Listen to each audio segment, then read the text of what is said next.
Hello everybody, welcome back to Doki Doki Literature Club. I'm recording more and more so that Patreon also has scheduled dates up to where everything is. Because I won't be able to record any new content after the 20th, because 20th is when I'm getting my wisdom teeth removed. So, we're just going to go back to Sayori in the hallway. Don't say that, it's embarrassing.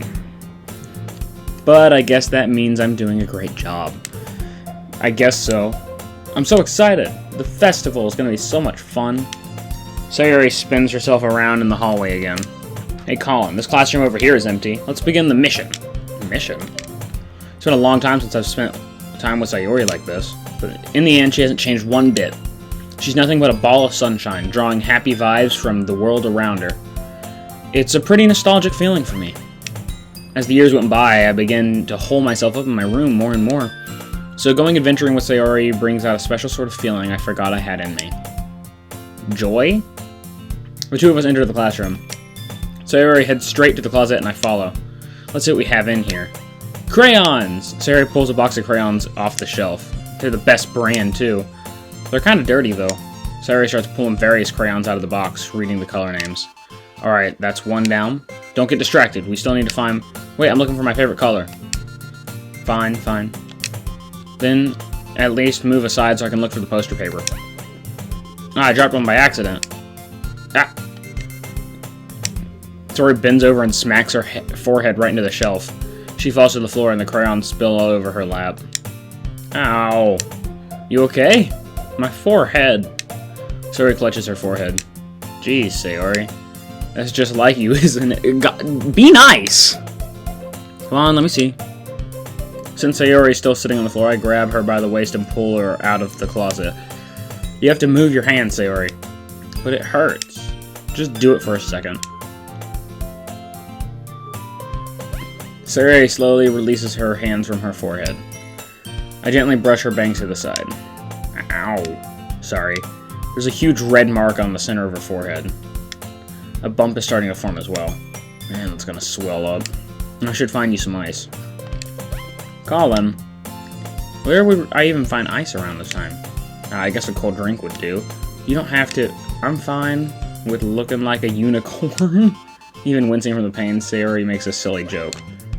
What are you saying? I'll be right back, okay? Okay. I pat Sayori on the shoulder and run out into the hallway. I locate the nearest vending machine. What should I get? It doesn't really matter since we use an ice pack rather than a drink, but I know how Sayori likes apple juice, so I purchased that one. In just a moment, I'm already returning to the classroom where I left Sayori. She has one palm on her forehead and is using the other hand to clumsily scoop crayons back into the box. At least they were already in the wrong spots before I spilled them. Here, I hand Sayori the bottle of apple juice. It's nice and cold. She opens the cap and starts drinking from it. Sorry, what are you doing? It's for your forehead, idiot. Sorry, I forgot. How hard did you hit your head? Sayori places the bottle against the bump on her head. It stings. Just bear with it. It'll feel better soon. Looks like you cleaned up most of the crayons, so that's good. Hey, Colin. This kind of reminds you of growing up, doesn't it? What do you mean? You know, how we used to play outside all the time? I would always try to keep up with you. You were kind of oblivious in some ways. Still is. Like, I usually fell behind or had trouble climbing on the things you did. But sometimes when I tried to do things I couldn't, I would get myself hurt. I'd fall and scrape myself or get a bump, and I would start crying really hard. And you would rush over as quick as you could. You would try really hard to get me to stop crying. It was almost like you blamed yourself and were afraid of getting in trouble if someone found out. Even though it really wasn't your fault at all, you know? Did I really do that? Yeah, you don't remember? Come to think of it, maybe I do remember a bit. I guess I was always so focused on my games that I didn't pay enough attention to you. So in a way, it was my fault. Kinda like this time, too. If I wasn't rushing you out of the closet, you probably wouldn't have hit your head. Colin, I don't think you realize it, but you're always thinking about other people. Even after all these years. I know it's supposed to be a disguised dating sim type deal, but come on, ease up on it a little. You're rushing to help me, even though I'm just being clumsy. You're really a sweetheart. Don't call me that. And I don't really do this kind of thing all the time. I guess when it comes to you, it just feels natural. Before I even know it, I'm treating you like that. I guess that's what happens when you've been friends for so long. Really? Maybe you're right. Colin, I'm so glad nothing's changed between us. Do you think it'll be like this forever? Forever? If I'm honest with myself, there's no telling where we'll end up for college or after that, so it wouldn't be fair for me to make any promises. But, well, I hope so. It's been this long already, right? I can't imagine you ever changing, so my hopes are up. I'm happy. Sayori has a whimsical expression in her eyes. We remain silent for a moment. She's so silly and clumsy on the outside when I see her deep in thought like this. It makes me not want to disturb her. I guess we should go back. I don't want to worry Monica, you know. Good luck with that. She's gonna see your forehead either way. Not if I hide it under my bangs. We're going emo style, man. Sayori hops to her feet. She clutches her forehead again. Don't stand up so fast after hurting yourself. Well, I guess it's too late now. Anyway, let's go. I follow Sayori out of the classroom. Sayori plays with her bangs to try and hide the bump, but without much success. In a moment, we make it back to the club room. Ah, you're back. Good timing. I was just about ready to start with sharing our poems. Sayori, your forehead. She's fine. Don't worry about... I was playing with the crayons and smacked my forehead into a shelf. Well, anyway. Were you able to find everything we needed? I have it right. Sorry, frantically glances around herself. I forgot all the stuff. Calm down, Sayori. I have it all right here. I found the poster paper, too. Sounds like you ended up doing all the work, Colin. Well, Sayori... I felt I couldn't want an excuse for Sayori. I made it an adventure. Yeah, that. Okay. In any case, good work. I'll start with working on the posters tonight. Me too. Okay, everyone. Are you ready to share your poems? Yes, that's what I've been waiting for. Guess I should grab mine. After making sure the crayon box is closed tightly, I return to my seat. Time. Who should I show my... I have no clue who I just clicked. Oh. Colin. I really love your poems. I can't believe you've been hiding these from me. I'm not hiding anything, but your poems are so good. Yesterday's and this one too. You can't tell me you haven't done this before. I mean, you're really the only one who feels that way, so... No way. Not even Natsuki? Well, I guess Natsuki is the least likely to admit how she likes something, but I don't think it's that. What do you mean? Well, I guess I'll be honest about it. It's a lot easier to write poems when I'm thinking about you. Oh my god. Yeah? What? Stop thinking weird things, idiot.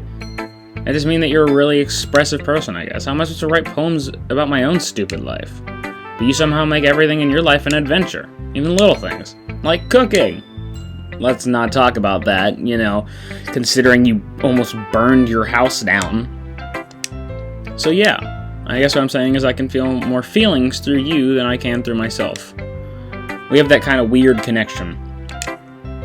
It's your fault for getting in my business all the time. I don't know if I understand. You never understand when I try to explain things to you, do you, Sayori? I pat Sayori's head. Hey, I'm not a kid, you know. Yes, you are.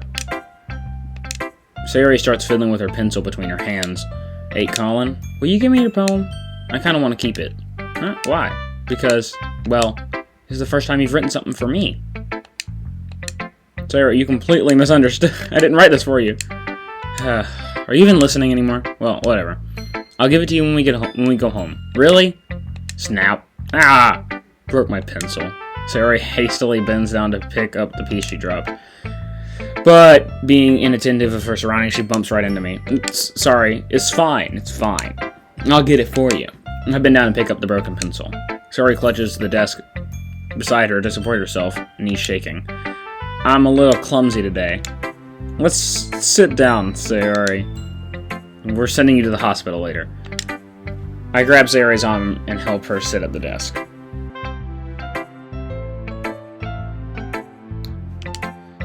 Anyway, I still haven't read your poem. Oh, sorry, I forgot about that. But it's not as good as yours.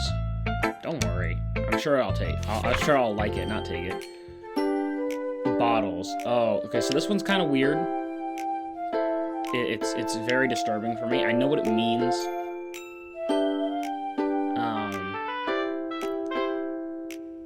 It's very depressing. If you want to pause and read it, be my guest here.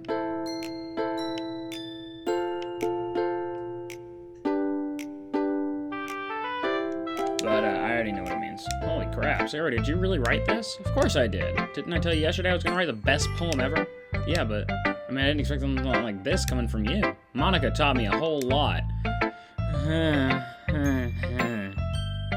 I've been really in touch with my feelings recently.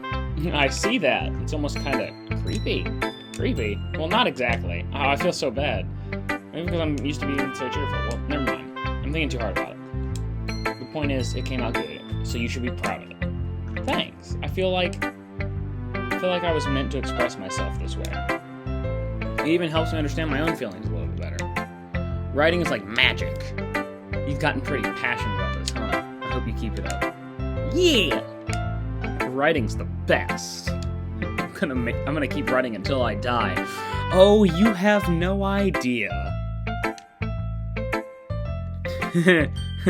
Don't get ahead of yourself. I always had a habit of getting obsessed with something before dropping it no more than a week later. Well, luckily it won't take that long. I wonder if this is one of those times. Nope. But seeing the passion in her eyes makes it hard for me to be pessimistic. Like I always am, apparently. We don't have a lot of time to show anybody our poem, because we have, like, what, 3 minutes left before I hit the thing. So, that being said, I think this is a great place to leave it. So, yeah, that being said, goodbye, everybody.